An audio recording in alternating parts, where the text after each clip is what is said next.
سيد المرسلين وعلى آله وصحبه أجمعين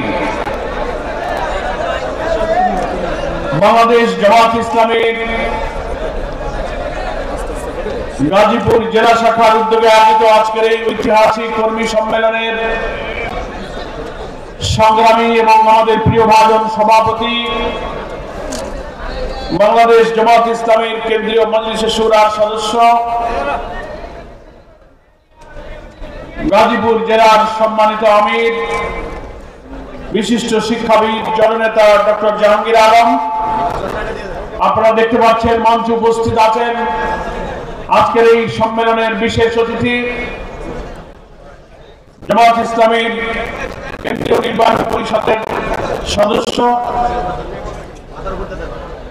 কেন্দ্রীয় সাংগঠনিক সেক্রেটারি জননেতা অধ্যক্ষ ইজ্জতুল্লাহ। মঞ্চে উপস্থিত আছেন জামাত ইসলামীর কেন্দ্রীয় কর্মপরিষদ সদস্য গাজীপুর মহানগরীর সম্মানিত আমির অধ্যাপক জামাল উদ্দিন সাহেব। মঞ্চে উপস্থিত আমাদের সকলের শ্রদ্ধাভাজন বর্ষিয়ান জননেতা, এই গাজীপুরের বৃহত্তর গাজীপুরের সংগ্রামী জেলা আমির ছিলেন, এখন অঞ্চল টিমের সম্মানিত সদস্য জনাব আলী হাসান খান। এখানে উপস্থিত আছেন গাজীপুর জেলা এবং মহানগরীর সম্মানিত অন্যান্য নেতৃবৃন্দ, ইসলামী ছাত্র শিবির, শ্রমিক কল্যাণ ফেডারেশন সহ বন্ধু সংগঠনের অনেক নেতৃবৃন্দ উপস্থিত আছেন, আমাদের অমুসলিম ভাইরা আছেন, সাংবাদিক বন্ধুগণ, প্রশাসনের পক্ষ থেকে যারা আজকের এই সম্মেলনের সেবা এবং খেদমতের দায়িত্বে নিয়োজিত আছেন মুআজ্জাজ উলামায়ে কেরাম, তরুণ যুবক ছাত্র সমাজ এবং মুক্তিযুদ্ধের ঐতিহ্য এবং সংগ্রামের স্মৃতিবাহী এই গাজীপুর, জুলাই গণ অভ্যুত্থানের বিপ্লব এবং অনেক রক্তাক্ত লড়াইয়ের অংশীদার এই গাজীপুরের জেলার বিভিন্ন উপজেলা, গ্রাম, ইউনিয়ন থেকে কৌশলের এই কুয়াশা এবং শীতকে ভেদ করে যারা মুক্তিযোদ্ধা কলেজ মাঠের এই ঐতিহাসিক সম্মেলনে হাজির হয়েছেন, আমার সেই প্রিয় সংগ্রামী গাজীপুরবাসী। আমি শুনলাম বাংলাদেশ জামাত ইসলামীর গাজীপুরের জেলার উদ্যোগে ইতিহাসে এটাই হচ্ছে সবচেয়ে বড় কর্মী সম্মেলন। আমরা 5ই আগস্টের আগে কি সম্মেলন করতে পারতাম? সম্ভব ছিল না। তো আল্লাহ তাআলার কাছে আসুন আমরা আরো একবার হৃদয়ের সমস্ত প্রশান্তি এবং তৃপ্তি দিয়ে আমাদের যে রব গফুরুর রহিম আল্লাহ তাআলা আমাদের জাতির উপর থেকে শৈল শাসনের জগদ্দল পাথরকে সরিয়ে দিয়ে মুক্ত বাতাসে স্বস্তির নিঃশ্বাস ফেলার তৌফিক দিয়েছেন, আমরা সেই রব্বুল আলামিনের কাছে শুকরিয়া জানাই আলহামদুলিল্লাহ। আমরা একটা কালো যুগ পার করেছি, প্রায় 18 বছর। 15 বছরের সাথে আরো যোগ করতে হবে। 2006 সালের 28 অক্টোবর রাজধানীর পল্টনে প্রকাশ্য দিবালোকে খুনি, সন্ত্রাসী, ফ্যাসিস্ট, স্যাডিস্ট, সমস্ত গুম, হত্যাকাণ্ড, রিমান্ড, ক্রসফায়ারের মাস্টারমাইন্ড শেখ হাসিনার নির্দেশে পল্টনের লগি বৈঠা নিয়ে আমাদের 7 জন তরুণ নেতাকে পিটিয়ে সাপের মতো হত্যা করেছিল। তাদের মৃতদেহের উপরে উঠে তারা নিষ্ঠুর ভাবে লাফালাফি করে নাচানাচি করেছিল। আপনারা সেই ইতিহাস, সেই ছবি, সেই ভিডিও কি ভুলে গেছেন? সেই 6 সালের 28 অক্টোবর থেকে বাংলাদেশের রাজনীতিতে গণতন্ত্রের যে অভিযাত্রা আমরা শুরু করেছিলাম 90 গণ অভ্যুত্থানের মধ্য দিয়ে, সেই 28 অক্টোবরই বাংলাদেশ তার পথ হারিয়ে ফেলেছে। সেই 28 অক্টোবর থেকে বারবার ভারতীয় আধিপত্যবাদীদের এই দেশীয় দালাল সেবাদাস চক্ররা ক্ষমতার মস্তকে বারবার বসার ষড়যন্ত্র করেছে এবং 24 সালের সেই 5 আগস্ট পর্যন্ত 17.5-18 বছর আমাদের উপর দিয়ে একটি কালো অধ্যায় আমরা পার করেছি। কেন আমরা এই কালো যুগ বলছি? আমাদের সংগ্রামী নেতৃবৃন্দ তার বক্তব্যে বলেছেন এই সময় আমাদের কোনো গণতান্ত্রিক অধিকার ছিল না, রাজনৈতিক অধিকার ছিল না, ভোটাধিকার ছিল না, ধর্মীয় মূল্যবোধ, জাতি সত্তা পায়ের নিচে পিষে ফেলা হয়েছিল। অর্থনীতিতে চলেছিল লুটপাট, জুডিশিয়ারি বিচার অঙ্গনে কোন ন্যায় বিচার ছিল না। শাসন ক্ষমতায় ওই শেখ পরিবার, হাসিনার পরিবার, আওয়ামী লীগের সিন্ডিকেট কর্তৃত্ব করে ব্যবসা বাণিজ্য, চাকরি বাকরি তারা সবকিছু তছনছ করে দিয়েছে। ফলে আমরা সেই কালো যুগ 18টি বছর পার করেছি। কত মানুষ শহীদ হয়েছে, কত মানুষ আহত পঙ্গু হয়েছে, লক্ষ লক্ষ মানুষকে আহরণ করেছে। এ জাতির কত শিশু, কত মা, কত স্ত্রী, কত পিতা আল্লাহর কাছে সেজদা দিয়ে চোখের পানি ফেলেছে, আল্লাহর কাছে মুনাজাত করে হাজার করেছে, আল্লাহ তুমি এই অত্যাচারী শাসকের হাত থেকে এই জনপদকে উদ্ধার করো। আমরা জানি না আল্লাহ তাআলা কোন শাহাদাতকে কবুল করেছেন, কার ইখলাসকে কবুল করেছেন, কার মুনাজাত, কার চোখের পানি কবুল হয়েছে আমরা জানি না। কিন্তু 24 আগস্টে 24 সালের 5 আগস্ট আসমান থেকে আল্লাহ তাআলার রহমতের ধারা বর্ষিত হয়েছে। আমি তখন কারাগারে ছিলাম।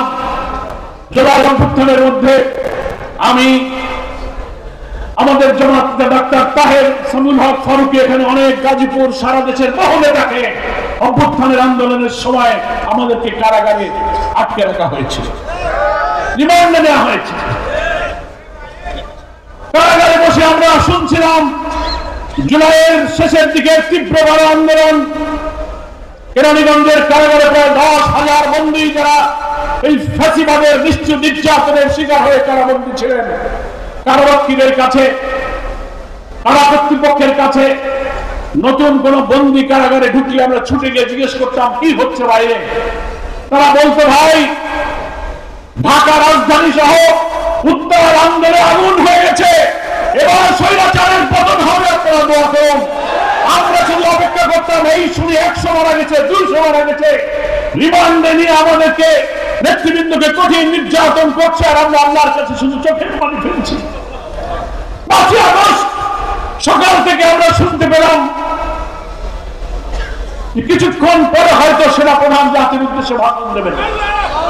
আমরা টেলিভিশনের সামনে কারাবন্দী অবস্থায় বিএনপি জামাতের অনেক নেতৃবৃন্দ অপেক্ষা করতে লাগলাম, সেনাপ্রধান আসে না। চরম উদ্বেগ উৎকণ্ঠা, 12টা, 1টা, 2টা, 2:15। কিছুক্ষণের মধ্যে দেখি টেলিভিশনের স্ক্রলে লেখা যাচ্ছে কিছুক্ষণ আগে প্রধানমন্ত্রী শেখ হাসিনা তার বোন রেহানা গণভবন থেকে হেলিকপ্টারে করে ভারতে পালিয়ে গেছে। হাজার হাজার বন্দীরা চোখের পানিতে চিন্তায় পড়ে গেল আল্লাহর কাছে। আমরা একে অপরকে জড়িয়ে ধরলাম। ডাক্তার আব্দুল ওমর তাহের এবং আমি এক জায়গায় ছিলাম। তাহের ভাই আমাকে জড়িয়ে ধরে কান্নাকাটি করলেন। আমরা কল্পনা করিনি আমাদের এই রব, এই অত্যাচারী শাসক থেকে এইভাবে জাতিকে মুক্তি দেবে আমরা বুঝতে পারিনি। 17-18 বছর কত মানুষ কিনেছে আমরা ভেবেছিলাম। এই স্বৈরাচার কত মানুষকে হত্যা করলো, কত নেতাকে মিথ্যা মামলায় কারাগারে দিল। 14, 18, 24 তিনটা ভোট আমরা দিতে পারিনি। রাজনৈতিক দলের আন্দোলনকে গুলি করে, নিষিদ্ধ করে, আর নির্যাতন করে, নিষেধাজ্ঞা জারি করে বিরোধী আন্দোলনকে দমিয়ে রাখার চেষ্টা করেছে। মানুষ হতাশ হয়ে গেল। আপনারাও বলবেন, সাধারণ মানুষ বলতো এই শেখ হাসিনা তোমরা এত আন্দোলন করে বিদায় করতে পারলে না, 3টা ভোট আমরা দিতে পারলাম না। মনে হয় শেখ হাসিনা মরা ছাড়া মনে হয় ক্ষমতা থেকে যাবে। কি মানুষ এরকম বলতো না? মানুষ হতাশ হয়ে গেছে। কিন্তু আল্লাহ তাআলার ইচ্ছা কত অপমানজনক ভাবে শেখ হাসিনা বিদায় হলো, নাকি বলেন? আমরা পৃথিবীর ইতিহাসে অনেক পতিত স্বৈরাচার এবং ফ্যাসিস্টের বিদায় দেখেছি, কিন্তু এইভাবে জনতা রুদ্র বসে এত দাম্ভিক, এত অহংকারী, কি 17-18 বছর তার মেজাজটাকে মনে হচ্ছে যেন তিনি যেন একটা ছোট খোদা সেজে বসে গেছেন, নাকি বলেন? কারোর কথা মানবে না, ওকে মারো, ওকে ধরো, ওকে নিষিদ্ধ করো, ওকে গুলি করো, ওকে আয়না ঘরে ওকে রিমান্ডে নাও। রাজনৈতিক অধিকার নেই, ভোটাধিকার নেই। এত আত্মহংকার, এত অহংকারী, এত দাম্ভিককে আল্লাহ তাআলা কখনো পছন্দ করেন না। আমরা মনে মনে কামনা করতাম নিশ্চয়ই আমাদের জন্য আল্লাহর রহমত অপেক্ষা করছে।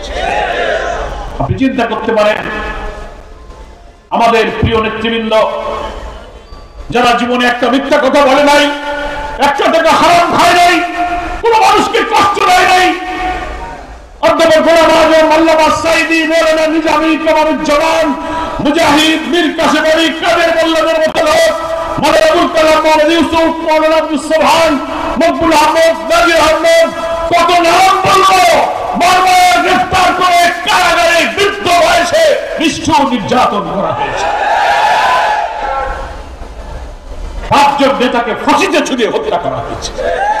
মিথ্যা মামলা, মিথ্যাবাদী, মিথ্যা সাক্ষী, মিথ্যা এজাহার, মিথ্যা ট্রাইব্যুনাল, মিথ্যা বিচারক, সাজানো রায় দিয়ে ইতিহাসের বর্বরতম জুডিশিয়াল কিলিং করে আমাদের নেতাদেরকে হত্যা করা হয়েছে। বিদেশ থেকে রায় লিখে দেওয়া হয়েছে। সেই হত্যাকাণ্ডের মাস্টার মাইন্ড হচ্ছে শেখ হাসিনা। কি বলেন ঠিক কিনা? আল্লাহ তাআলার বিচার, দুপুরে ভাতও খাওয়া যাবে না। কি ফেরাউনি স্বর্গ বানাইছিল, আমরা তো টের পাইতাম না। পরের দিন 6 তারিখ আমরা জেল থেকে বের হলাম। যখন এই খবর শুনলাম, জেলের ডেপুটি জেলার সুপার, জেলার সকলকে বললাম, বিএনপি আর আমরা জামাত নেতৃবৃন্দ যারা ওখানে ছিলাম কারাগারের ডিভিশনে বললাম যে আপনারা টেলিফোন এনে দেন, আমরা এখন বাইরে কথা বলবো। তখন তো কারাগারের নিয়ন্ত্রণ আমাদের কাছে, আমরা যা বলি তাই হয়। 8টা 9টা টেলিফোন নিয়ে সুপার সাহেব হাজির। দুপুরবেলা ফোন দিতে লাগলাম, নেতৃবৃন্দ কোথায়, পরিবারের কি অবস্থা, তারা হাউহা করে কাঁদতে লাগলো। আমার মাকে আমি প্রথম ফোন দিলাম। ঢাকার বাসায় অসুস্থ মাকে নিয়ে এসেছিলাম। আমার কারাগারে থাকা অবস্থায় আব্বা ইন্তেকাল করলেন। মা আবার আব্বা হারিয়ে বড় ছেলের জন্য পেরেশান। মাকে বললাম তুমি আমার বাসায় চলো। মাত্র কয়েকদিন আগে মাকে আনলাম। 20 জুলাই রাত 2:30টার সময় আমার বাসা ঘেরাও করে মা কান্নাকাটি করতে লাগলেন। আমার ছেলে কয়েকদিন আগে জেল থেকে বের হলো, কেন তোমরা আজকে নিয়ে যাবো? আমি মাকে জড়া ধরে কপালে চুমু দিয়ে বলেছিলাম, মা এবার দেরি হবে না, তুমি দোয়া করো আমার জন্য। আমি যখন ফোন করলাম, আচ্ছা বসতি খুলে, মা তুমি কেমন আছো? মা আমাকে বলল, তোমাকে ধরার পরে আমাকে লোকেরা বলেছে তোমার ছেলে আবার জেলে গেছে, আর বেরোতে পারবে না। আমার মমতা ওই অল্প শিক্ষিত মা আমাকে টেলিফোনে বললো, আমি তাদের বলেছি না এই বাংলাদেশ নতুন করে স্বাধীন হবে, তারপর আমার ছেলেকে নিয়ে আমি খুলনায় যাব। আমি তো টেলিফোনে মায়ের জবাব শুনে অবাক। আমার মা রাজনীতি বোঝে না, বৃদ্ধ, তার অন্তরে কি কথা আল্লাহ তৈরি করে দিলেন যে এই দেশ আবার নতুন করে স্বাধীন হবে আর আমার ছেলেকে আমি খুলনায় যাব। মাকে বললাম, মা তোমার দোয়া কবুল হয়েছে, আমি তাড়াতাড়ি আসবো বলেছিলাম, আমি চলে আসছি। তারপর আমি মাকে নিয়ে খুলনায় গেছি। প্রিয় গাজীপুরবাসী, দেশবাসীকে এই কথাগুলো আমি কেন বলছি? শুরুতে আমি বলেছি আমরা একটা কালো যুগ পার করেছি। হ্যাঁ, আমরা যদি কোনো অন্যায় করতাম, মাওলানা সাঈদী, নিজামীদের মতো নেক মানুষরা যদি একটা অপরাধ করতো, তাহলে মনকে বুঝ দেওয়া যেত। আল্লাহ এত প্রিয় নেক মানুষগুলোকে এই বৃদ্ধ বয়সে ফাঁসিতে ঝুলিয়ে তুমি ফাঁসি দিয়েছ। তোমার অন্তর কাঁপে নাই, আসমান কেঁপেছে, জমিন কেঁপেছে। বাংলাদেশ এবং দুনিয়ার সমস্ত আল্লাহ চোখের পানি ফেলেছে। আল্লাহর ঘরে কাবায় লুকিয়ে পড়ে আল্লাহর গোলামেরা সিজদা দিয়ে তোমার বিরুদ্ধে নালিশ করেছে। আল্লাহর আরশে সেই দোয়া হয়তো কবুল হয়ে গেছে। তাই ইতিহাসের নিষ্ঠুরতম ফ্যাসিস্টদের মতো পতিত স্বৈরাচার তুমি অপমানিত হয়ে বিদায় দিয়েছ। গেলে কোথায়? যেখানকার মাল সেখানেই চলে গেল। মাল তো ওইখানকার, কি বলে, ওখানে গিয়ে উনি ষড়যন্ত্র করছেন। পাসপোর্ট বাতিল, ভিসা নাই। আধিপত্যবাদী ভারত শাসন করছে এখন বিজেপির হিন্দুত্ববাদী সাম্প্রদায়িক সরকার। আমরা বলতে চাই আন্তর্জাতিক কনভেনশন, জেনেভা কনভেনশন, সমস্ত কূটনৈতিক রীতিনীতি ভঙ্গ করে এত বড় খুনি অপরাধী হত্যাকাণ্ডের মাস্টারমাইন্ডকে কেন তুমি সেখানে আশ্রয় দিয়েছ? তাহলে আমরা এটা বলতে বাধ্য, 18 বছরের জুলুম, নির্যাতন, হত্যাকাণ্ড, লুটপাট, নিষ্ঠুরতার পেছনে তোমার হাত ছিল। তুমি তাকে কেন সাহায্য করেছো? বাংলাদেশ সরকারের পক্ষ থেকে ভারতকে চিঠি দেওয়া হয়েছে, তাকে ফেরত দেন, তাকে বিচারের আওতায় আনা হবে। ট্রাইব্যুনাল করেছিলেন আল্লাহ লোকদেরকে ফাঁসি দেওয়ার জন্য। আল্লাহর কি ইচ্ছা, সেই ট্রাইব্যুনালই এখন তোমার জন্য ফাঁসির আয়োজন চলছে। কোথায় যাবা? ওমা তাশাউনা ইল্লা আইয়াশা আল্লাহু রাব্বুল আলামিন। তোমাদের কোনো ইচ্ছাই কাজে লাগবে না যদি আল্লাহর ইচ্ছা না হয়। কি বলেন, ঠিক কিনা? তুমি সারা জীবন ক্ষমতায় থাকতে চেয়েছিলে, ইসলামী রাজনৈতিক দল আলেম ওলামাকে কারাগারে রুদ্ধ করে, নিষ্ঠুর নির্যাতন করে, ইসলামী মূল্যবোধকে ধ্বংস করে দল নিষিদ্ধ করতে চেয়েছিলে। পতনের 4 দিন আগে বাঁচার আর কোনো উপায় নেই সে মনে করলেন এই সব আন্দোলন, সব সংগ্রাম, সব বিদ্রোহ জামাত আর শিবির করতেছে। বাঁচার শেষ উপায় হলো জামাত শিবির নিষিদ্ধ করে দাও। ডুবন্ত মানুষ যখন সাগরে ডুবতে থাকে, বাঁচার কোন পথ যখন পায় না, হাতড়াইতে থাকে, একটা শ্যাওলাও যদি পায় তো ওইটা ছুঁড়ে বাঁচতে চায়। শ্যাওলা ধরে কি বাঁচা যায়? বাঁচা যায়। তোমার পতনের 4 দিন আগে তুমি জামাত শিবিরকে নিষিদ্ধ করলে, 4 দিন পরেই আল্লাহ তাআলা তোমাকে নিষিদ্ধ করে দিলেন। এটাই হচ্ছে আল্লাহর ইচ্ছা। তুমি আর দেশে আসতে পারবা কিনা জানি না। মাঝে মাঝে অডিও ভিডিও গণমাধ্যমের 2-1টা বক্তব্য ছেড়ে দিতেছে, শোনেন না? তোমরা চালায় যাও, আপা আপনার জন্য খুব মায়া লাগে, আপনি আসেন, এই জায়গায় আমরা দেখবানে বলে না, তোমরা চিন্তা করো না, আমি পাশে আছি, ঢুকে পড়বার। শুনছেন আপনারা? শুনছেন? আমরা বলছি আসেন, ঢুকে পড়ে। আমরা একেবারে গেট টেট সাজায় মালা দিয়ে বরণ করার জন্য বসে আছি। আপনার এই হত্যাকাণ্ড আমরা দুর্বল হতে পারি, আমরা অসময় ছিলাম। আমাদের আপনারা হাত পা বেঁধেছেন, ডান্ডা বেড়ি পরিয়েছেন, হাত কড়া পরিয়েছেন, কথা বলতে দেননি, মিটিং করতে দেননি। 3-4 জন লোক বাড়িতে বসলে ধরে নিয়ে বলেছেন নাশকতার ষড়যন্ত্র করতেছ, হাতে বোমা দিয়ে মামলা দিয়েছ। আমাদের কিছু করার ছিল না, কিন্তু আমাদের সৃষ্টিকর্তা মহান রবের তো অনেক ক্ষমতা, অনেক শক্তির মালিক। সেই তোমার ফাইলটা এখন তার হাতে, ফাইলটা আল্লাহ ডাইরেক্ট হ্যান্ডেল করতেছে। কি বলেন, ঠিক কিনা? 200-র উপরে মামলা হয়ে গেছে ট্রাইব্যুনালে, রেড অ্যালার্ট জারি হয়েছে, ওয়ারেন্ট জারি হয়েছে, ভিসা বাতিল হয়ে গেছে। আপনি এখন টপ করে ঢুকে পড়েন। সেই জন্য আমি শুরুতেই বলেছিলাম একটা কালো যুগ পার করেছি। যাদের রক্ত, যাদের ত্যাগ, যাদের শাহাদাত, যাদের ইখলাস, যাদের চোখের পানির বিনিময়ে 2000 ছাত্র জনতা জীবন দিয়েছে, 40,000 ছাত্র জনতা আহত হয়েছে, পঙ্গ হয়েছে, হাত নেই, চোখ নেই, মাথার মগজ বেরিয়ে গেছে, পা কেটে ফেলেছে। আমরা আজকের এই ঐতিহাসিক কর্মী সম্মেলনে এই শহীদ এবং আহত সমস্ত ছাত্র জনতার কষ্ট, ত্যাগ, নির্যাতনকে গভীর শ্রদ্ধার সাথে স্মরণ করছি। আল্লাহর কাছে তাদের শাহাদাতের জন্য দোয়া করছি এবং এই গুনাই অবস্থানের তারা হচ্ছে গর্বিত অংশীদার। কি বলেন, ঠিক কিনা? কথা এখন জুমার দিন লম্বা করা যাবে না। কয়েকটি মৌলিক 2-4টি কথা আল্লাহ তৌফিক দিলে বলে আমার বক্তব্যটা আমি শেষ করতে চাই। কথাগুলো শুনে যাবেন তো আপনারা? সেটা হলো এই যে ত্যাগ, এই যে আত্মদান, এই যে রক্তদান, যারা চলে গেল তারা বিজয় দেখে দিতে পারলো না। তাদের স্ত্রী, তার সন্তান, শিশুরা কাঁদে, আহতরা হাসপাতালে। এই বিজয়, এই মুক্তির স্বাদ তারা দেখতে পাচ্ছে না। তাহলে যারা রক্ত দিয়ে গেল, এদের এই রক্তের ঋণ, এই দায় আমাদের শোধ করতে হবে। কি বলেন, ঠিক কিনা? আমরা সবাই তাদের রক্তের কাছে ঋণে আছি। সেই দায় শোধ করার একটাই উপায়, সেটা হচ্ছে তারা যে ইনসাফপূর্ণ একটি নতুন বাংলাদেশ বিনির্মাণের জন্য রক্ত দিয়েছিল, সেই স্বাধীন সোনার সমৃদ্ধ নিরাপদ কল্যাণ রাষ্ট্রের ইনসাফপূর্ণ বাংলাদেশ আমাদেরকে গড়তে হবে। তাহলেই এই শহীদদের রক্তের ঋণ শোধ করা যাবে। এখন সেই দেশ গড়া শুরু হয়েছে, আবার নতুন চক্রান্ত ষড়যন্ত্র শুরু হয়েছে।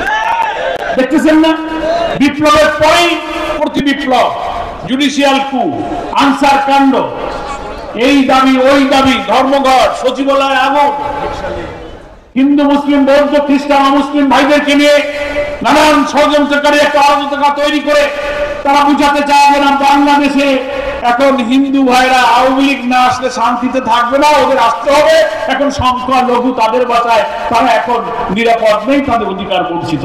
এই পরিস্থিতি তৈরি করার চক্রান্ত চলেছে এই 5 মাসে, কি বলেন ঠিক কিনা?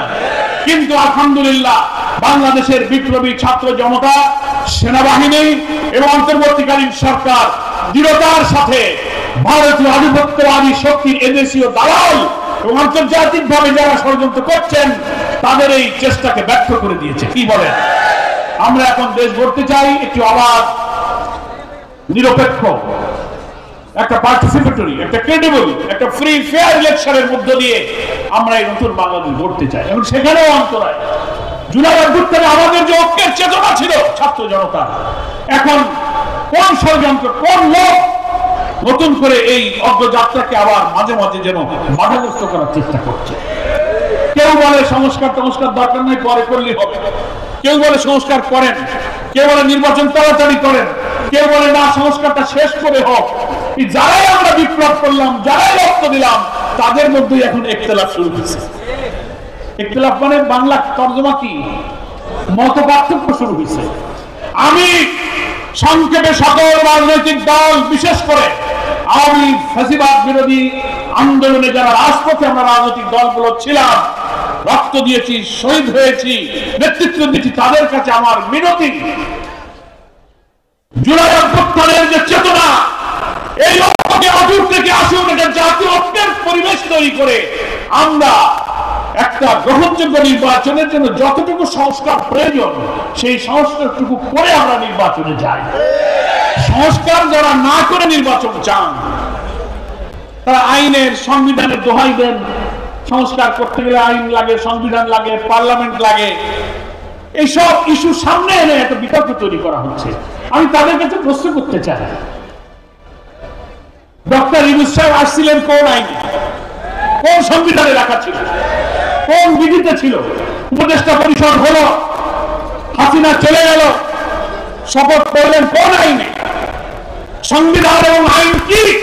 সংবিধান হচ্ছে জন আকাঙ্ক্ষা, জনগণ যা চাবে, কোটি কোটি মানুষ যা চাবে, ওইটার লিখিত রূপ হচ্ছে সংবিধান। 90-এর মধ্য দিয়ে আমরা যখন কেয়ারটেকার করেছিলাম এরশাদের পতনের পর, তখনও সংবিধানে কেয়ারটেকার ছিল না। জনগণের ঐক্যমতের ভিত্তিতে আগে কেয়ারটেকার হয়েছে, নির্বাচন হয়েছে, তারপর আইন করে ওটা আমরা সংবিধান অন্তর্ভুক্ত করেছি। ফলে সংবিধান আর আইনের কথা বলতে গেলে এই অন্তর্বর্তীকালীন সরকারও তো বেআইনি, উপদেষ্টাও বেআইনি। আমরা কি কামটা করলাম? সব রাষ্ট্র এবং জনগণের আকাঙ্ক্ষা পূরণের জন্য একটি অবাধ নিরপেক্ষ নির্বাচন করতে যদি আইনের যেসব সংস্কার করা প্রয়োজন তা যদি এখন না করি, তাহলে তো 14, 18, 24-এর মতো ইলেকশন হবে। এত রক্ত দিয়েছি কি আমরা আবার সেই ইলেকশনের জন্য? 3টা ইলেকশন হয়ে গেল, বাংলাদেশের ভোটাররা ভোটের দিন রওনা দিয়েছে ভোট কেন্দ্রে, রাস্তায় আওয়ামী লীগ, পুলিশ লীগ, যুবলীগ, ছাত্রলীগ সব ঠেকাইছে, বলে যাও বাড়ি চলে যাও, ভোট হয়ে গেছে, ভোট দেওয়া লাগবে না। কেউ যদি জোর করে ভোট কেন্দ্রে ঢুকে ভোট দিতে গিয়ে বলে ব্যালট দাও, বলে ব্যালট শেষ হয়ে গেছে, ব্যালট নাই। আপনারা কি আবার সেই ভোট চান? এই যারা বিনা সংস্কারে আইনের পরিবর্তন না করে, আমরা তো বলছি না এই বিশাল বাংলাদেশ নামক রাষ্ট্রের অনেক অর্গান, অনেক বিভাগ আছে, সব অর্গান, সব বিভাগগুলো পলিটিসাইজ হয়েছে, করাপ্ট হয়েছে, দুর্নীতিগ্রস্ত হয়েছে, দলীয়করণ হয়েছে, সব সংশোধন করতে হবে। পচে গেছে সব অর্গান। 18 বছরে স্বৈরাচার আমাদের সংবিধান, আমাদের প্রশাসন দলীয়করণ করে ইচ্ছামতো কর্তৃত্ববাদী চালিয়ে ক্ষতবিক্ষত করেছে। কিন্তু অন্তর্বর্তীকালীন এই সরকারের পক্ষে এত সংস্কার সম্ভব না, এটা আমরাও মানি না। নির্বাচিত সরকার আসলে তারা পুরা রাষ্ট্রের সব অর্গানগুলো সংস্কার করবেন, এতে আমাদের দ্বিমত নেই। কিন্তু তবে নির্বাচনটা সুষ্ঠু করতে গেলে অন্তত কয়েকটা অর্গানকে মেরামত করা লাগবে। Election commission, police administration, civil administration, judiciary, কনস্টিটিউশনের কিছু জায়গা আছে, অন্তত ৬-৭টা জায়গা আপনি সংস্কার না করে প্রশাসনের রন্ধে রন্ধে ফ্যাসিবাদের দোষকরা এখনো ঘাপটি মেরে বসে আছে। এই ওসি, এই এসআই, এই ইউনো, এই ডিসি, এই সচিব রেখে আপনি ভোট করবেন, ১৪-১৮-২৪-এর মতো ভোট হবে, তাহলে আমাদের জাতির সমস্ত রক্তদান বৃথা যাবে। তাই আমরা বলেছি আসুন, সংস্কার নিয়ে কোনো বিতর্কের দরকার নেই। সুষ্ঠু নির্বাচনের জন্য নিশ্চয়ই কিছু আইন পরিবর্তন করতে হবে। জুলাই অভ্যুত্থানের গণ আকাঙ্ক্ষাই সেই পরিবর্তনের অধিকার রাখে। অন্তর্বর্তীকালীন সরকার অধ্যাদেশ জারি করুন, সংস্কার করুন। গভর্নমেন্ট যে রিফর্ম কমিশন গুলো গঠন করেছিলেন, সব মিলে 12-13টা রিফর্ম কমিশন, সমস্ত রাজনৈতিক দল, স্টেক হোল্ডারদের কাছে তারা পরামর্শ চেয়েছে, জামাত ইসলামীর সাথে তারা কথা বলেছে, বৈঠক করেছে। আমরাও আমাদের দলীয় ফোরামে আলোচনা করে আমরা সেই সব বিভাগ এবং অর্গান সম্পর্কে সংস্কার প্রস্তাব সরকারের দপ্তরে জমা দিয়েছি। জানুয়ারির 15 তারিখের মধ্যে রিফর্ম কমিশনের রিপোর্টগুলো হয়তো এসে যাবে। তাড়াতাড়ি সেই সংস্কার কমিশনের রিপোর্টগুলো বিশ্লেষণ করে যদি সংস্কারের কাজগুলো বাস্তবায়ন করে ফেলা হয় তো বেশি সময় লাগার কথা নয়। তারপরে একটা নির্বাচনের রোড ম্যাপ আপনি ঘোষণা করুন। কি বলেন? এই কাজে সকলকে সহযোগিতা করতে হবে। যারা সহযোগিতা না করে আইন কানুন বিধি ইত্যাদি দোহাই দিয়ে নির্বাচনকে বাধাগ্রস্ত করা বা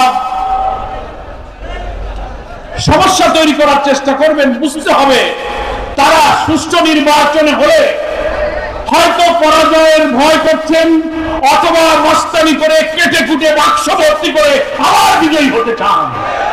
বাইরে আমরা জামাত ইসলামী, আমরা তো ভোট কাটতে পারবো না, আমাকে তো মাস্তান নাই, আমাদের তো চাঁদাবাজ নাই, আমরা তো ভোট কেন্দ্র দখল করতে পারি না। ফলে নির্বাচন নিরপেক্ষ না হলে অসুবিধা আমাদের বেশি। এই জন্যই আমরা বলি, বাবারে তোমরা যারা কাটাকাটি করো, বাক্স টাক্স দখল করার অভ্যাস আছে, তোমরা একটু সবর করো। জনগণ যদি তোমাদের ভালোবাসে, মানুষের কাছে যাও, মানুষের দুঃখ কষ্টের পাশে দাঁড়াও, ভোটারদের খুশি রাখো। জনগণ চাইলে তোমরা ভোট পাবা, ভোট পাবা কেন? ফলে আসুন একটা অবাধ প্রয়োজনীয় সংস্কার সেরে একটা অবাধ নির্বাচনের পরিবেশ তৈরিতে আমরা অন্তর্বর্তীকালীন সরকারকে সাহায্য করি। সবাই আমরা চেষ্টা করব। সেকেন্ড কথা হচ্ছে এই যে নতুন যে বাংলাদেশটা আমরা দেখতে চাই, সরকার একটা নির্বাচনের ধারণা পেশ করেছে যে অমুক সময়ের মধ্যে নির্বাচন হওয়া সম্ভব। ঠিক আছে, আপনি সেই সময়ের মধ্যে নির্বাচনটা এমন ভাবে করেন যেন নির্বাচন কাটাকাটি আর মাসেল নানার কালো টাকার খেলা না চলে, মানুষ যেন নিরিবিলি ভোট কেন্দ্রে গিয়ে ভোটটা দিতে পারে। সব রাজনৈতিক দল জনগণের কাছে যাক, তাদেরকে উদ্বুদ্ধ করুক, তাদের প্রত্যেকে তার আদর্শ নিয়ে কথা বলুক। জনগণ যাকে চাবে সে ক্ষমতায় যাবে। এখন গণ অভ্যুত্থানে নেতৃত্ব দানকারী রাজনৈতিক দলের মধ্যে যদি বিতর্ক হয়, এমন বক্তব্য, এক দলকে আঘাত করার জন্য আরেক বক্তব্য, এই পাল্টাপাল্টি করে আমাদের জাতীয় ঐক্য ক্ষতিগ্রস্ত করে অনৈক্য বিভেদ বিতর্ক বাড়ানো উচিত নয়। আসুন আমরা সব রাজনৈতিক দলের লোকেরা কথা একটু সাবধানে বলি, দলের ল্যাঙ্গুয়েজে কথা বলি, কাউকে কষ্ট না দিই। সমাজের চাঁদাবাজ সন্ত্রাসের বিরুদ্ধে কথা বলা যাবে না। চাঁদাবাজের বিরুদ্ধে যদি আমরা বলি, এই যে আজকে এখানে নেতৃবৃন্দ বললেন গাজীপুরের বিল ইন্ডাস্ট্রিতে চাঁদাবাজি হচ্ছে, আপনি একটু বক্তব্য দেন। কারণ আমি যদি চাঁদাবাজের বিরুদ্ধে কথা বলি, ওনারা চাঁদাবাজ বলেছে, তার মানে খালি আমাদেরকে তাই বুঝাইছে। কি জ্বালায় পড়লাম! আমরা তো সমাজের সমস্যার কথা বলতে পারবো, আমরা তো কোন দলের নাম উল্লেখ করে কারোর বিরুদ্ধে কথা বলছি না। কি বলেন, ঠিক কিনা? কিন্তু সামাজিক অপরাধটাকে তো আমাকে অ্যাড্রেস করতে হবে। সেজন্য গাজীপুর শিল্প অঞ্চলে চাঁদাবাজি চলছে। অনেক মিল মালিকরা আমাদেরকে বলেছেন তারা ব্যবসা বাণিজ্য কলকারখানা চালাতে পারছেন না, বন্ধ করে দিতে চান। দয়া করে গাজীপুরের জেলা প্রশাসক, পুলিশ সুপার, মেট্রোপলিটন পুলিশের এখানে গাজীপুরের যিনি কমিশনার সাহেব আছেন, ওনার সাথে ফোনে কথা বলেছি, সকলের কাছে রিকোয়েস্ট করবো, যে দলের হোক চাঁদাবাজ মস্তান ওই কারখানা বন্ধ করে চাঁদাবাজি করে অর্থনীতির চাকাকে যারা থামিয়ে দিতে চায় তাদেরকে গ্রেফতার করুন। কোন দল আর কোন অবস্থান দেখার প্রয়োজন নেই। এখন তো ফ্যাসিস্ট খুনি আওয়ামী লীগের চাঁদাবাজরা বাধেই পালিয়ে গেছে। 300 এমপি খুঁজে পাওয়া যাচ্ছে না, মন্ত্রীও খুঁজে পাওয়া যাচ্ছে না। পরে আপনার কিসের ভয়? যদি পুলিশ কমিশনার, জেলা প্রশাসক, এসপিরা এই চাঁদাবাজদেরকে ধরতে না পারেন, আমরা এবং জনগণ বিশ্বাস করতে বাধ্য হব যে আপনারা বোধহয় ফ্যাসিবাদের দোষরদের সাথে খাতির করে চলছে। আপনি এটা করবেন না। মানুষকে শান্তিতে থাকতে দিন। বাংলাদেশের অর্থনীতির চাকাকে সচল রেখেছে এই শিল্প অঞ্চল অধ্যুষিত গাজীপুর। লক্ষ লক্ষ শ্রমিকের পদধূলি কল কারখানার চাকায় মুখরিত এই গাজীপুর। সকাল থেকে রাত পর্যন্ত রাস্তায় রাস্তায় শ্রমিকের ঢল। এখানে যদি চাঁদাবাজির কারণে অর্থনীতির চাকা বন্ধ হয়ে যায়, লক্ষ লক্ষ মানুষ বেকার হবে, বিদ্রোহের আগুন জ্বলে উঠবে। আপনারা এক্ষুনি এই গাজীপুর শিল্পাঞ্চল, ঢাকা রাজধানী, তেজগাঁ, ডেমরা, চট্টগ্রাম, খুলনা, বিভিন্ন জায়গায় আপনারা এগুলো নজর দেন।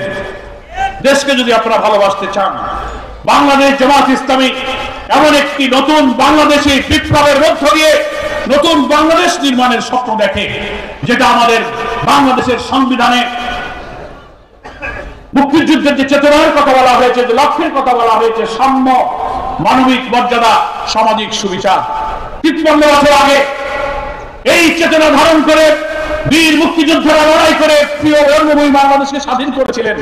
আমি আপনাদের প্রশ্ন করতে চাই, 53 বছরে আমাদের এই সমাজের সাম্য, আমাদের মানবিক মর্যাদা, আমাদের সামাজিক সুবিচার কি আমরা পেয়েছি? এখনো ভাত, কাপড়, শিক্ষা, চিকিৎসা, বাসস্থানের অভাবে কোটি কোটি মানুষ এখনো কষ্ট পাচ্ছে। এখনো রাজধানীর ফুটপাতে, আমি সেদিন চোখে পানি এসে গেছে, রাজধানীর একটা ফুটপাত আমি হাঁটছিলাম, আমার ছোট ছেলেটা আমার সাথে ছিল। দুপুর বেলা দেখি একটা ছোট্ট ছেলে কাপড় চোপড় ময়লা মলিন ছেঁড়া, তার একটা ছোট্ট ভাইকে নিয়ে মানুষের হোটেলে খেয়ে ফেলে দেওয়া একটা গোশের হাড্ডি, সে হাড্ডিটা নিয়ে ওই ছোট বড় ভাইটা অর্ধেক খাচ্ছে, ছোট ভাইটার গালের জন্য তুমি একটু খাও। ফুটপাতে আমি আমার চোখে পাই। আমি বললাম, তোমার কি হয়? বলে, স্যার আমার ছোট ভাই। তো তোমার দুপুরে কিছু খাও নিয়ে কি খাইতেছ? বলে, না এই গোশের টুকরা পাইছে, একটু ছিঁড়ে সে খায়, আর ছোট ভাইটাকে সে একটু মুখে তুলে দিচ্ছে। আমি আর কষ্ট সহ্য করতে পারলাম না, আমি ওকে সাহায্য করলাম, তোমরা এটা দিয়ে কিনে দুপুরে খাবারটা খাও। আমি এই কথা এই জন্য বলছি, বাংলাদেশের প্রায় 4 কোটি মানুষ এখনো দরিদ্র, প্রায় 2 কোটি শিক্ষিত যুবক বেকার, দারিদ্র সীমার নিচে হতদরিদ্র মানুষ খাওয়ার কষ্টে ভুগছে, কোটি কোটি মানুষ। সেই বাংলাদেশ নতুন করে নির্মাণের জন্য, ইনসাফপূর্ণ সুবিচারের বাংলাদেশের জন্য আমাদের এই হাজার হাজার লোকেরা রক্ত দিয়েছে। আমরা সেই বাংলাদেশ গড়তে চাই। জামাত ইসলামী বলেছে এই বাংলাদেশ হবে সুবিচারের বাংলাদেশ। সেই সুবিচার কে করবে? জামাত ইসলামী হাতে যদি আল্লাহ তাআলা রাষ্ট্রের দায়িত্ব দেন, আমাদের আমিরে জামাত ডাক্তার শফিকুর রহমান বলেছেন, আমরা শাসক হব না, আমরা এই জাতির খাদেম হয়ে সেবা করব। লুটপাট, চাঁদাবাজি, মস্তানি, অর্থ পাচার, শেখ হাসিনা, তার বোন রেহানা, তার ভাগ্নি, তার মেয়ে, তার ছেলে জয়, পুতুল, টিউলিপ মিলে লক্ষ লক্ষ কোটি টাকা বিদেশে পাচার করেছে। ব্যবসা বাণিজ্য তাদের হাতে ছাড়া ছিল না। নতুন বাংলাদেশে এই সব লুটপাট আর হবে না। আমাদের অর্থনীতির নিরাপত্তা হবে। ইসলামের যে কল্যাণ রাষ্ট্র, ইসলামের যে সৌন্দর্য, beauty of Islam, welfare of ইসলামের জন্য আল্লাহর নবী হাদিসের মধ্যে যা বলেছেন, রাষ্ট্রের সকল মানুষের ভাত, কাপড়, শিক্ষা, চিকিৎসা, বাসস্থানের মৌলিক সব দায়িত্ব রাষ্ট্র গ্রহণ করবে। চাকরি দিতে হবে, কাজ দিতে হবে। হাদিসে আল্লাহ রাসূল বলেছেন, যাদের কাজ দিতে পারবে না রাষ্ট্র, বেকার যারা থাকবে, তাদের সংসার চালাবার মতো প্রত্যেক বেকারকে ভাতা দিতে হবে। অভাব এবং দারিদ্রতাই মানুষকে অপরাধের দিকে নিয়ে যায়। কি বলেন, ঠিক কিনা? এই সোনার বাংলা, সুজলা সুফলা নদীমাতৃক সবুজ বাংলা আমার, জমিন কত উর্বর। আমরা যদি চুরি, ডাকাতি, দুর্নীতি বাদ দিয়ে শিল্প, কল কারখানা, কৃষি, অর্থনীতির চাকা চালু করতে পারতাম, তাহলে আমার এই বাংলায় খাদ্যের অভাব হতো না, দুর্নীতি হতো না, মানুষের চরিত্র যদি আমরা গঠন করতে পারতাম, নৈতিকতা ঠিক থাকতো। জামাত ইসলামী তাই অর্থনীতিকে একটি যাকাত ভিত্তিক বৈষম্যহীন অর্থনীতি কায়েম করবে। আল্লাহ তাআলা কোরআনে বলেছেন সূরা নূরের 55 নম্বর আয়াতে, রাষ্ট্রে যদি দ্বীনের ভিত্তিতে কোন রাষ্ট্র তোমাদের দায়িত্বে আসে, তোমাদের চারটি কাজ, আল্লাযিনা ইম্মাক্কানাহুম ফিল আরদ আকামুস সালাহ ওয়া আতুজ যাকাত আমরু বিল মারুফ ওয়া নাহাউ আনিল মুনকার। চারটি কাজ করবে, জাতিকে সালাতের মাধ্যমে আল্লাহর আনুগত্য এবং চরিত্র গঠন করতে হবে, রাষ্ট্রের প্রথম কাজ। দুই হচ্ছে সুদ মুক্ত যাকাত ভিত্তিক সুষম বন্টনের ভিত্তিতে একটি সুন্দর অর্থনীতি চালু করতে হবে। তিন হলো সমস্ত ভালো কাজের আদেশ করতে হবে, সব ভালো কাজ, আর সমস্ত মন্দ কাজ বন্ধ করতে হবে। বলেন এই চারটা কাজ হলে একটা দেশ শান্তি হবে না? এটা আল্লাহই বলতেছেন, রাষ্ট্রের ক্ষমতা দায়িত্বে আছে তোমাদের এই কাজ। কিন্তু আমরা করছি কি? সব উল্টা করছি। অনাচার, জুলুম, লুটপাট, সুদ ঘুষ সব চালু আছে, আর সব মন্দ কাজ চালু হয়েছে, ভালো কাজগুলো বন্ধ হয়ে গেছে। কল্যাণ রাষ্ট্র আসলে আমরা তাই করি। ন্যায় বিচার হবে কোর্টে, যেটাকে আল্লাহ তাআলা কোরআন শরীফে সূরা হাদীদের মধ্যে বলেছেন, লাকাদ আরসালনা রুসুলানা বিল বাইয়িনাতি ওয়া আনজালনা মাআহুমুল কিতাবা ওয়াল মিজান লিয়াকুমা আন-নাসু বিল কিসত ওয়া আনজালনা আল হাদীদ ফীহি বা'সুন শাদীদ ওয়া মানাফিউ লিন-নাস। আল্লাহ তাআলা বলছেন, আমি যুগে যুগে তোমাদেরকে রাসূল পাঠিয়েছি, বাইয়িনা পাঠিয়েছি, কিতাব পাঠিয়েছি, মিজান পাঠিয়েছি, এত হেদায়েত, এত আইন দিয়েছি। কি জন্য? লিয়াকুমা আন-নাসু বিল কিসত। কিসত মানে হচ্ছে সুবিচার। ওলামায়ে কেরাম আছেন, আলেমে দ্বীন আছেন, কিসত আর শব্দের অর্থ হচ্ছে সুবিচার, যেটাকে ইংরেজিতে বলা হয় জাস্টিস। আমাদের ছেলেরা গণ অভ্যুত্থানে স্লোগান দিয়েছে, উই ওয়ান্ট জাস্টিস, আমরা সুবিচার চাই। আল্লাহ তাআলা নির্ভুল জ্ঞানের উৎস হচ্ছে আল্লাহর ওহী কোরআন। সেই কোরআনের যে আইন, কোরআনের যে ইনসাফ, সেই জাস্টিসের বিধানের ভিত্তিতেই মানবতার কল্যাণ সম্ভব। মানুষের তৈরি করা কোনো আইন দিয়ে কোনো সুবিচারপূর্ণ সমাজ প্রতিষ্ঠিত হতে পারে না। কারণ মানুষ ভুল করতে পারে, মানুষ পক্ষপাতিত্ব করে, মানুষের উপরে শয়তান চড়া হয়, কিন্তু আল্লাহ তাআলা নির্ভুল জ্ঞানের উৎস হচ্ছে আল কোরআন। ওটাই হচ্ছে কিসত, ওটা হচ্ছে সুবিচার, ওইটাই হচ্ছে মিজান, ওটা হচ্ছে কিতাব, ওটা হচ্ছে বাইয়িনা। আল্লাহ রাসূলের সুন্নাহর মধ্যেই রয়েছে মানুষের জন্য সুবিচারপূর্ণ সমাজ, বিচার, অর্থনীতি। লিয়াকুমা আন-নাসু বিল কিসত, নাস শব্দটা ব্যবহার করেছেন সমস্ত মানব জাতি, হোল ম্যানকাইন্ড, হোল হিউম্যানিটিকে সুবিচারের উপরে দাঁড় করাতে পারে ইসলামী সভ্যতা, ইসলামের কল্যাণ রাষ্ট্র, ইসলামের সুবিচারপূর্ণ ব্যবস্থা। জামাত ইসলামী সেই রাষ্ট্র কায়েম করতে চায়। সবাইকে আমরা রাজি আছি, যেখানে খাদ্যের অভাব থাকবে না, বস্ত্রের অভাব থাকবে না, অন্নহীন বস্ত্রহীন নিরন্ন মানুষের আহাজারি থাকবে না, সেই সমাজ, সেই রাষ্ট্র বাংলাদেশ দেখতে চায়।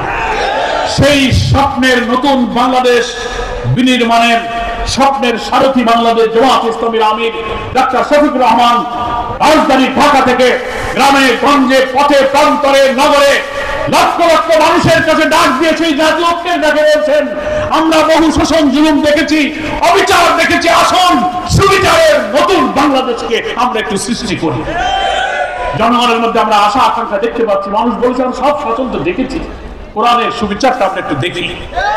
গাজীপুরের মানুষ কি দেখতে রাজি আছে? তো এটা দেখতে হবে। সেই জন্য এখন থেকে মানুষের কাছে যাওয়া, জুলুম বন্ধ করা, চাঁদাবাজি বন্ধ করেন, দখলদারি বন্ধ করেন।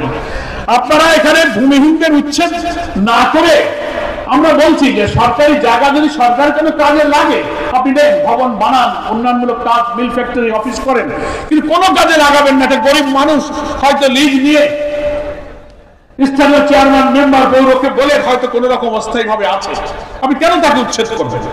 মানবিক বাংলাদেশে মানুষের পাশে দাঁড়ান। সরকার আপনার জমি আপনি আপনার প্রয়োজনে ব্যবহার করবেন, কোনো কাজে লাগাবেন না, শুধু লাঠি দিতে পারে দোকান ভেঙে দেবেন, দরকার থাকে। ওখানে আর একটা ব্যবহার আসবে, তখন আপনি কি করবেন?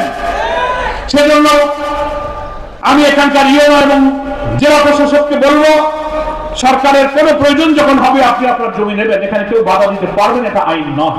যতক্ষণ প্রয়োজন না হয়, ভূমিহীন, যার বাড়িতে একটা ঘর বানানোর জায়গা নেই, ফুটপাতে থাকে, সে যদি একটা পলিথিন দিয়ে একটা গোলের পাতা দিয়ে রাতে একটু শীতে ঘুমায়, আপনার দুঃখ কিসের? আপনি তার পাশে দাঁড়ান। এই জনগণকে দেখার দায়িত্ব তো সরকার আছে। আমরা তো খাজনা ট্যাক্স দিই, কর দিই। আপনি তো বাড়ির টাকা এনে আমাদের সেবা করেন না, জনগণের খাজনা ট্যাক্সের পয়সা দিয়ে আমাদের সেবা করেন। তা যার বাড়ি নেই, ঘর নেই, হয় তাদের জন্য ঘর নির্মাণ করে থাকতে দেন, আর নাইলে তাদের উপরে জুলুম করে দিন। এটা আমার অনুরোধ থাকবে। এবং বাংলাদেশ জামাত ইসলামের এই কর্মী সম্মেলনে যারা কর্মীরা এসেছেন, জুমার কারণে অনেকে হয়তো বিদায় নিয়েছেন, অনেক খতিব আছেন, আলেম আছেন, একটা আবেদন করে আমার বক্তব্য শেষ করতে চাই। এই যে এত কথা, এত নতুন বাংলাদেশ, এত আশা জাতির স্বপ্ন পূরণের জন্য জামাতের কর্মীদেরকেই তো কাজ করা লাগবে। আমাদের নেতা ইজ্জতুল্লাহ ভাই সে কথাই বলেছেন, আমরা যারা ইসলামী আন্দোলনের কর্মী, আমাদের যে ইসলাম আমরা কায়েম করতে চাই, সেই ইসলামের অর্থনীতি, সমাজ, রাষ্ট্র, আইন, জুডিশিয়ারি, এগুলো আমাদের করতে হবে, বুঝতে হবে।